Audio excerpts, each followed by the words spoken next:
সংবাদের সাথে আছে আমি কাজী আসিফুজ্জামান। পাবনার ঈশ্বরদীতে বাড়ির উঠান থেকে দাদির মরদেহ এবং পাশের সরিষা ক্ষেত থেকে নাতনির মরদেহ উদ্ধার করেছে পুলিশ। সকালে উপজেলার ভবানীপুরে এই ঘটনা ঘটে। নিহতরা হলেন উত্তরপাড়ার বাসিন্দা জয়নাল খাঁর মা সুফিয়া খাতুন ও মেয়ে জামিলা আক্তার। স্থানীয়রা জানান, নিহত জামিলার বাবা ঢাকায় থাকেন। মধ্যরাতে ওই বাড়ি থেকে কান্নাকাটির আওয়াজ শোনা যায়। লোকজন বেরিয়ে এলে কান্না থেমে যাওয়ায় তারা আবার ফিরে যান। পরে সকালে বাড়ির উঠানে সুফিয়া খাতুনের রক্তাক্ত মরদেহ দেখতে পায় সবাই। নাতনি জামিলাকে খোঁজাখুঁজির এক পর্যায়ে বাড়ির পাশে সরিষা খেতে বিবস্ত্র মরদেহ পাওয়া যায়। পুলিশের প্রাথমিক ধারণা, মধ্যরাতে নাতনিকে তুলে নিতে বাধা দিলে দাদিকে হত্যা করা হয়, আর নাতনিকে ধর্ষণের পর হত্যা করে সরিষা খেতে ফেলে যায় দুর্বৃত্তরা। ময়নাতদন্তের জন্য মরদেহ পাবনা জেনারেল হাসপাতালের মর্গে পাঠানো হয়েছে। হবিগঞ্জের আজমিরিগঞ্জে জলমহাল ইজারা নিয়ে সাবেক ইউপি চেয়ারম্যান ও ইউপি সদস্যের লোকজনের মধ্যে সংঘর্ষ হয়েছে। এতে আহত হয়েছে পুলিশ সহ অন্তত অর্ধ শতাধিক মানুষ।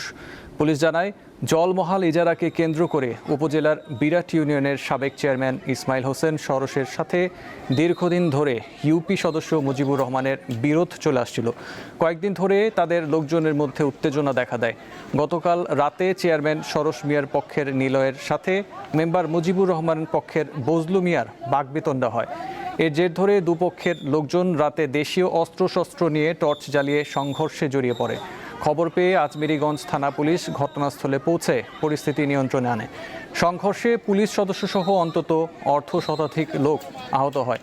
তাদের আজমিরিগঞ্জ উপজেলা স্বাস্থ্য কমপ্লেক্স ও হবিগঞ্জ জেলা সদর আধুনিক হাসপাতালে ভর্তি করা হয়েছে। নারায়ণগঞ্জের রূপগঞ্জে আগুনে 5টি বসত ঘর পুড়ে ছাই হয়ে গেছে। গতকাল রাতে ভোলাবো গাউসপাড়ায় এই অগ্নিকাণ্ডের ঘটনা ঘটে। বৈদ্যুতিক শর্ট সার্কিট থেকে ভয়াবহ এই অগ্নিকাণ্ডের ঘটনা ঘটে। খবর পেয়ে ফায়ার সার্ভিসের 2টি ইউনিট প্রায় 1 ঘন্টা চেষ্টায় আগুন নিয়ন্ত্রণে আনে। ফায়ার সার্ভিস জানায়, গাউসপাড়া এলাকায় সাত্তারের বসতঘরে বৈদ্যুতিক শর্ট সার্কিট থেকে অগ্নিকাণ্ডের সূত্রপাত হয়। কিছুক্ষণের মধ্যে আগুন আশপাশের ঘরে ছড়িয়ে পড়ে, তবে কোনো হতাহতের ঘটনা ঘটেনি। মানব পাচার চক্রে পড়ে এখন নিঃস্ব চাঁদপুরের 25 বছর বয়সী ইলেকট্রিশিয়ান আকবর সম্রাট। 2 সন্তান আর স্ত্রীকে নিয়ে সচ্ছল জীবনের আশায় ভিটেমাটি বিক্রি করে 15 লাখ টাকা তুলে দিয়েছিলেন প্রতিবেশী শরীফ ও তার সহযোগী নাজিরের হাতে। লক্ষ্য ছিল গ্রিস, কিন্তু গন্তব্য হয় লিবিয়ার টর্চার সেলে। দেশে ফিরতে পারলেও ঋণের বোঝায় দিশেহারা এই যুবক। 25 বছর বয়সী আকবর সম্রাট পেশায় ইলেকট্রিশিয়ান। 2 সন্তান আর স্ত্রীকে নিয়ে সচ্ছল জীবনের আশায় ভিটেমাটি বিক্রি আর ধার দেনা করে 15 লাখ টাকা তুলে দিয়েছিলেন প্রতিবেশী শরীফ ও সহযোগী নাজিরের হাতে। লক্ষ্য ছিল গ্রিস, কিন্তু গন্তব্য হয় লিবিয়ার অন্ধকার এক ভূগর্ভস্থ ঘরে। প্রথমে আমাদেরকে দুবাই নেওয়ার পরে ওখান থেকে আমাদেরকে নিচে মিশর থেকে নিচে আমাদেরকে লিবিয়া। সেখানে যাওয়ার পর বদলে যায় দৃশ্যপট। সশস্ত্র মাফিয়াদের হাতে তুলে দেওয়া হয় আকবর সহ কয়েকজনকে। 3 দিন খাবার ও পানিহীন অন্ধকার বাংকারে রেখে চালানো হয় অমানসিক নির্যাতন। একটা বাংকারে আমাদেরকে রাখছে। বাংকারটাতে 3 দিন আমরা না খেয়েছিলাম। নির্যাতনের মুখে পরিবারের কাছ থেকে আরও 16 লক্ষ টাকা মুক্তিপণ আদায় করে পাচারকারীরা। সেই টাকা জমা হয় বাংলাদেশের বিভিন্ন ব্যাংক অ্যাকাউন্টে। আমরা নাকি গ্রিস চলে গেছি এই কথা বলে ওনারা আমাদের ফ্যামিলি থেকে 16 লক্ষ টাকা নিয়ে গেছে। পুরোটাই মাফিয়া চক্র। সম্প্রতি এই চক্রের অন্যতম হোতা 55 বছর বয়সী নাজির হোসেনকে গ্রেপ্তার করেছে সিআইডির মানব পাচার ইউনিট। নাজিরকে আমরা খুঁজে পাই অন্য একটি মামলায়, যখন আমরা ফরাজি নামে একজনকে গ্রেফতার করি যাত্রাবাড়ি থানার একটি মামলায়। সেটি ছিল ইটালিতে পাঠানোর একটি চক্র। সেই চক্রকে গ্রেফতার করতে গিয়ে আমরা প্রথমে ফরাজিকে গ্রেফতার করি। ফরাজিকে গ্রেফতার করে আমরা জানতে পারি যে ফরাজি যার মাধ্যমে কাজ করে, যেই চেইনের মাধ্যমে কাজ করে, সেই চেইনে নাজির একদম টপ পয়েন্টে বসে আছে। ইউরোপের যেই দেশগুলি আছে, Italy, Greece, even Serbia, Macedonia, এই দেশগুলিতে সে কাজ করে থাকে। সিআইডির তথ্য মতে এই চক্রটি গত 1 বছরে অন্তত 18 জনের কাছ থেকে প্রায় 3.5 কোটি টাকা হাতিয়ে নিয়েছে। লিবিয়ায় মুক্তিপণ আদায়ের পর অনেককে আবার ঝুঁকিপূর্ণ নৌকায় ভূমধ্যসাগর পাড়ি দিয়ে ইতালিতে পাঠানোর চেষ্টা করা হয়, যেখানে সলিল সমাধি ঘটে অনেকের। ইউরোপীয় সীমান্ত সংস্থা ফ্রন্টেক্সের তথ্য বলছে 2025 সালের অক্টোবর পর্যন্ত 18,034 জন বাংলাদেশি অবৈধ পথে ইউরোপে প্রবেশ করেছেন, যা গত 2 বছরের তুলনায় অনেক বেশি। পৃথিবীর যে দেশগুলো থেকে সবচেয়ে বেশি লোক সমুদ্রপথ পাড়ি দিয়ে ভূমধ্যসাগর পাড়ি দিয়ে ইউরোপে ঢোকার চেষ্টা করে, বাংলাদেশ সারা পৃথিবীর মধ্যে সেই তালিকায় প্রথম। যে কোনো মনে মানুষ দেশ ছাড়তে চায়, যে মরিয়া হয়ে যখন মানুষ বিদেশ যেতে চায় তখন কিন্তু সে নানান রকমের ঝুঁকি নেয়, অনিয়মিত পথে যেতে চায়। এবং এই যে বাংলাদেশ ছাড়ার কারণ, এটা শুধু অর্থনৈতিক না, অনেক বছর ধরে আমরা বলছি যে এখানে আসলে সুশাসনের ঘাটতি, নানান সংকট সম্ভাবনার কারণে দেখবেন আপনি লোকজন অনেক বেশি বিদেশ চলে যেতে চায়। আকবর সম্রাট IOM এর সহায়তায় দেশে ফিরলেও এখন তিনিও তার পরিবার পাওনাদারদের ভয়ে তটস্থ। যারা তাকে নিঃস্ব করেছে তাদের কঠোর বিচারই এখন একমাত্র চাওয়া। অবৈধ পথে বিদেশ যাত্রা বন্ধে শুধু আইনি ব্যবস্থা নয়, বরং গ্রাম পর্যায়ে সচেতনতা এবং বৈধ পথে কর্মসংস্থানের সুযোগ বাড়ানো জরুরি বলে মনে করছেন বিশেষজ্ঞরা। অন্যথায় আকবরদের মতো অসংখ্য জীবন অকালে ঝরে যাবে ভূমধ্যসাগরের নীল জলে কিংবা লিবিয়ার কোনো অন্ধকার প্রকোষ্ঠে। হেদায়েতুল্লাহ সীমান্ত, দীপ্ত সংবাদ, ঢাকা। ময়মনসিংহে ঈদ কেনাকাটা এখনও পুরোপুরি জমে না উঠলেও রোজা শুরুর পর থেকেই শপিং মলগুলোতে ক্রেতাদের আনাগোনা বাড়তে শুরু করেছে। ঈদের আগ মুহূর্তের ভিড় এড়াতে অনেকেই ছুটছেন মার্কেটগুলোতে। বিস্তারিত জানাচ্ছেন সহকর্মী মাহমুদুল হাসান। চলছে পবিত্র মাহে রমজান। কিছুদিন পরেই মুসলমানদের সবচেয়ে ধর্মীয় উৎসব, বড় ধর্মীয় উৎসব ঈদ উল ফিতর। সেই ঈদ উল ফিতরকে আয়োজনকে ঘিরে সবাই আসলে প্রিয়জনকে খুশি করতে ঈদ উপলক্ষে তাদের নানা পরিকল্পনা নিয়েছেন। যদিও ঈদের এখনও বেশ কিছুদিন বাকি, তো এখনই আমরা দেখতে পেরেছি যে ঈদের যে কেনাকাটার শপিং মলগুলো রয়েছে সবখানেই কিন্তু কিছু কিছু ভিড় দেখা যাচ্ছে। আপনারা জানেন যে আসলে ঈদের আগ মুহূর্তে অনেক বেশি ভিড় থাকে। সেই ভিড় এড়াতেই অনেকেই আসলে এখনই কেনাকাটা করতে মার্কেটগুলোতে চলে এসেছে। ময়মনসিংহ নগরীর নতুন বাজার, গাঙ্গিনাপাড়, চরপাড়া এই এলাকাগুলোতেই মূলত শপিং সেন্টারগুলো গড়ে উঠেছে। যারা উচ্চবিত্ত বা মধ্যম আয়ের মানুষ তারা আসলে এই নতুন বাজার বা চরপাড়া এলাকায় যে ব্র্যান্ডেড শোরুমগুলো রয়েছে সেখানেই কেনাকাটা করে থাকেন। আর অপেক্ষাকৃত যারা নিম্ন এবং মধ্য আয়ের মানুষ তারা আসলে গাঙ্গিনাপাড়, হকার্স মার্কেট সেই এলাকাগুলোতে কেনাকাটা করে থাকেন। তো সেই কেনাকাটা কিন্তু এখন অনেকটাই শুরু হয়ে গেছে। ঈদের যে আমেজ সেটি ময়মনসিংহে শুরু হয়েছে এবং যে শোরুমগুলো রয়েছে বিভিন্ন পোশাকের বিপণীর বিক্রেতারা যারা রয়েছে তারাও ক্রেতাদের আকর্ষণ করার জন্য নতুন নতুন কালেকশন তারা নিয়ে এসেছে এবং প্রতিটি শোরুমে আমরা দেখেছি যে অতিরিক্ত আলোকসজ্জা করা হয়েছে ক্রেতাদের দৃষ্টি আকর্ষণের জন্য। এবং বিক্রেতারা বলছেন যে আসলে তারা ক্রেতাদের চাহিদা মতো সব ধরনের পোশাক তারা সরবরাহ করেছেন যাতে ক্রেতারা তাদের পছন্দের উপহারটি তারা তাদের প্রিয়জনের হাতে তুলে দিতে পারেন, সেজন্য কিন্তু তারা সব ধরনের উদ্যোগ নিয়েছেন। দর্শক, আপনারা জানেন যে আসলে গত বছর এই ঈদ উল ফিতরে আসলে দেশে কোনো নির্বাচিত সরকার ছিল না। নির্বাচিত সরকার না থাকার কারণে আসলে এই যে শপিং মলগুলোতে দামের ব্যাপারে যে মানুষের যে একটি উদ্বেগ সেটি কিন্তু ছিল, কিন্তু এবছর নতুন সরকার এসেছে। সাধারণ ক্রেতারা দাবি করছেন যে আসলে প্রতিটি কেনাকাটাই অবশ্যই একটি নিয়মের মধ্যে থাকবে এবং দাম নির্ধারণের ক্ষেত্রেও একটি স্থিতিশীলতা বজায় থাকবে। নতুন সরকারের কাছে এটি তারা প্রত্যাশা করছেন এবং তারা আমাদেরকে বলছেন যে আসলে ঈদ যাতে তারা আনন্দের সাথে করতে পারেন এজন্য যাতে নতুন সরকার সব ধরনের নিরাপত্তা ব্যবস্থা নিশ্চিত করেন এবং ঈদ যেন একটি সুন্দর ঈদ উপহার দেয় সেই প্রত্যাশা তারা করছেন। ঈদের যে এই কেনাকাটা সেটি ঈদের দিন পর্যন্ত চলবে। যত দিন যাবে ততই মার্কেটগুলোতে ভিড় বাড়বে এমনটাই প্রত্যাশা করছেন ময়মনসিংহের বিপণনের যারা বিক্রেতা রয়েছেন তারা। ফরিদপুরে জমে উঠেছে ঈদের বাজার। ফরিদপুর নিউ মার্কেট সহ বিভিন্ন বিপণী বিতানগুলোতে সকাল থেকে শুরু হয় বেচাকেনা। আরও জানাচ্ছেন সহকর্মী ইয়াকুব আলী। ফরিদপুর নিউ মার্কেট এটা ঈদ উপলক্ষে জমে ওঠা শুরু হয়েছে, যেই পবিত্র ঈদ উল ফিতর উপলক্ষে এবং রমজান মাসে এই ফরিদপুর নিউ মার্কেটে সকাল থেকেই ক্রেতাদের আগমন শুরু হয় এবং ক্রেতাদের ধীরে ধীরে বাড়তে থাকে ক্রেতাদের ভিড়। এবং এই ফরিদপুর যে নিউ মার্কেট রয়েছে, নিউ মার্কেটে বিক্রেতাগণও তাদের যারা ব্যবসায়ী রয়েছেন তারা তাদের অবস্থান থেকে সুন্দর পরিবেশে যেই অবস্থাটা রয়েছে এখানে সকাল 10টা থেকে শুরু হয় দোকানপাট খোলা এবং রাত 1টা পর্যন্ত অবধি এখানে এই নিউ মার্কেটে বেচাকেনা চলে। আমি যেটা এখানে যেই বাজারের যে ব্যবসায়ীরা রয়েছেন তাদের সাথে কথা বলে দেখেছি, তারা জানিয়েছেন এবারের ঈদ উপলক্ষে এই রমজানের শুরু থেকেই ক্রেতাদের ভিড় ক্রমান্বয়ে বাড়ছে এবং এই ক্রেতারা সুস্থ এবং স্বাভাবিকভাবে তাদের এই অবস্থানে আসছেন এবং তাদের পণ্য ক্রয় করে নিয়ে যেতে পারছেন। এবং আমি কিছু ক্রেতাদের সাথেও কথা বলেছি, যারা তাদের বলেছেন যারা এই বাজারে এসে তাদের কেনাকাটা সুস্থভাবে এবং খুব শান্তিপূর্ণ পরিবেশ, যেখানে কোনো ঝামেলা নেই, রয়েছে সুন্দর পরিবেশ, এই পরিবেশে তারা এই বাজার থেকে তাদের প্রয়োজনীয় পণ্যগুলো কিনতে পাচ্ছেন।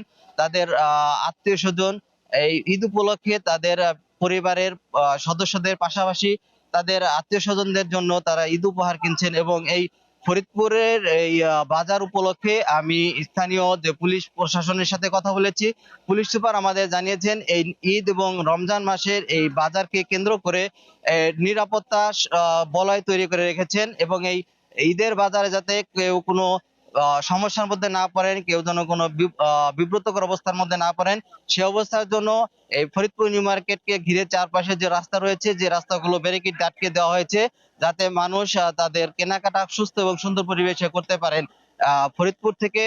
ফরিদপুর নিউ মার্কেট থেকে ইয়াকুব আলী তুহিন, ধন্যবাদ। এবারে অমর একুশে বইমেলা প্রসঙ্গ।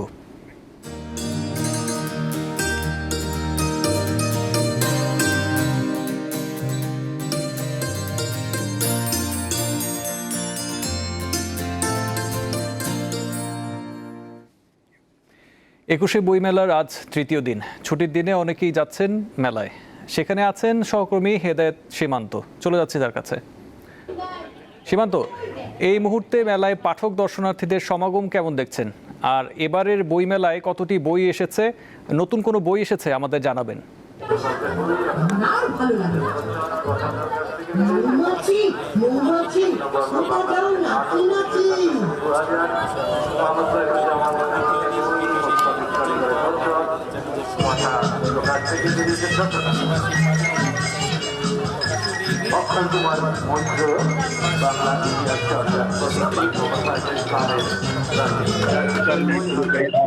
এই মেলা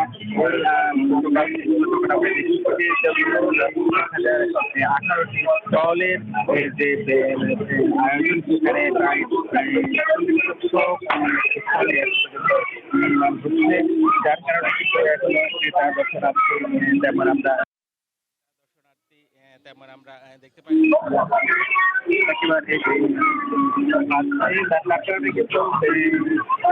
এবং শনিবার মেলায় করে না থাকায় ওরাও তারা বন্ধরা করেছে। যদিও মেলা কর্তৃপক্ষ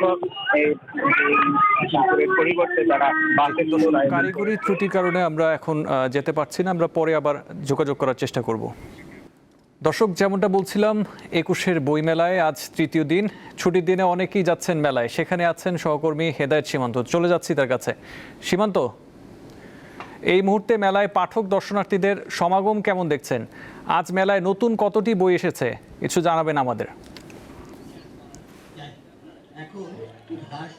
হ্যাঁ আসিফ, বহুমাত্রিক বাংলাদেশ এই প্রতিবাদে বৃহস্পতিবার থেকে অমর একুশে বইমেলা শুরু হয়েছে। যদিও এখন পর্যন্ত আজকে তৃতীয় দিন আজকের দিন পর্যন্ত 16টি নতুন বই মেলায় এসেছে। এছাড়াও 549টি প্রকাশনীর 1018টি স্টল নিয়ে শুরু হওয়া মেলা, যদিও এখন পর্যন্ত প্রায় 40%-এরও যে স্টল এখনও নির্মাণ হচ্ছে, আমরা দেখছি যে কাজ করছে এখনও, এবং কি প্রকাশনী সংস্থাগুলো তাদের যে স্টলগুলো সেখানে এখনও বইয়ের যে সারি তারা সেটিও এখনও প্রস্তুতি চলছে। যদিও সকাল থেকে আজকে শিশু প্রহর, গতকালও শিশু প্রহর ছিল। শিশু প্রহরে 11টা থেকে মেলা খোলা হয়।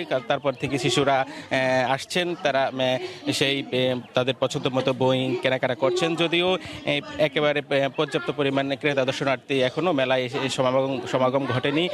প্রকাশক এবং যারা বিক্রয়কর্মীরা বলছেন এখনও সে মেলা জমে ওঠেনি, অর্থাৎ যারা আসছেন একেবারে কম সংখ্যক মানুষজন আসছেন, তারা বই দেখছেন। তবে দিন যত যাবে তত দর্শনার্থী এবং ক্রেতা তারা বলছেন বাড়বে, বেচা বিক্রিও হবে।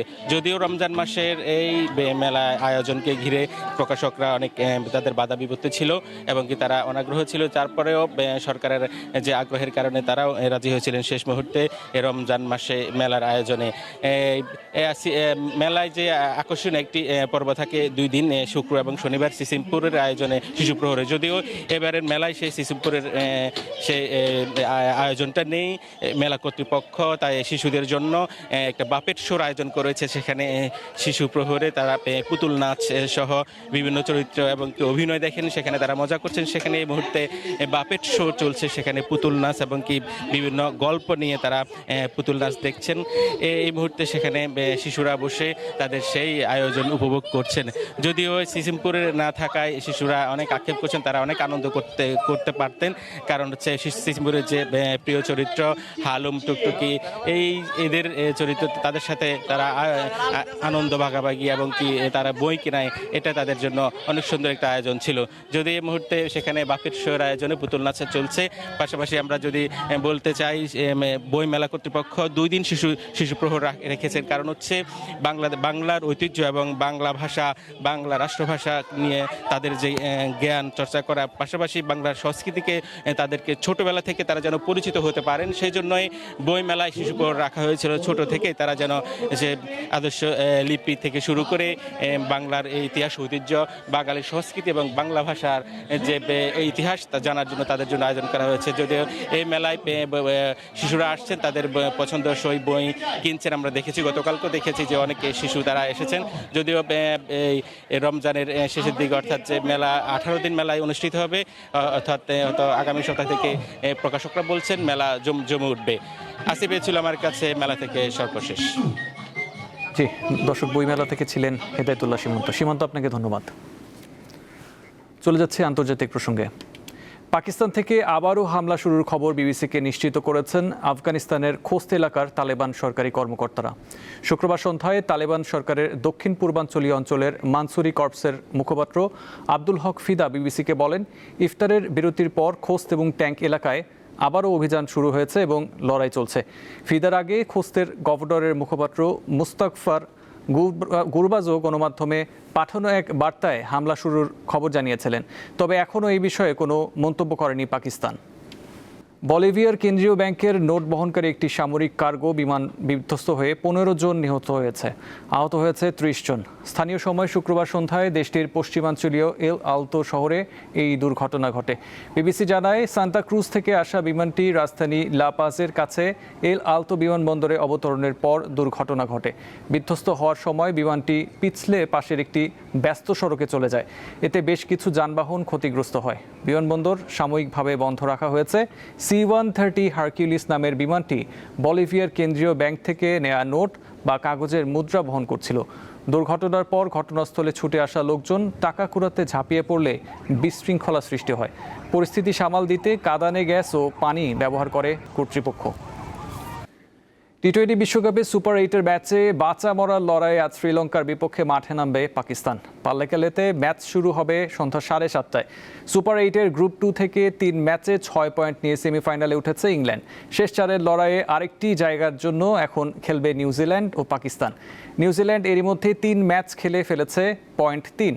পাকিস্তান 2 ম্যাচ খেলে পয়েন্ট 1। সেমিফাইনালে খেলতে হলে পাকিস্তানকে আজ শ্রীলঙ্কার বিপক্ষে জিততেই হবে।